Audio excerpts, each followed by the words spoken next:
Hi, so yun, nag-graduate na nga po ako ng high school. So, leaving high school is hard for me. Kasi dito ko nagugup yung sarili ko eh. Kumbaga dito ko nailabas yung, kung magiging ano na ako sa future, emotional, mental, and social. Mamimiss ko rin yung mga kaibigan ko, yung mga samahan namin kulitan sa room. Since grade 4, dito na ako, so mabigat sa loob ko para umalis na dito sa school. And salamat sa mga teachers ko na since grade 4, magkakasama na kami.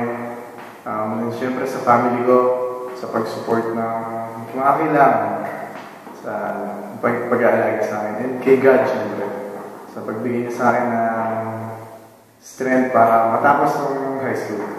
So, high school, ito yung masayang part siguro talaga ng pag-aaral sa amin ngayon. So, unforgettable talaga sa akin itong St. Mary Magdalene. Yun lang, salamat po sa school, salamat sa mga tao dito na nakasama kong...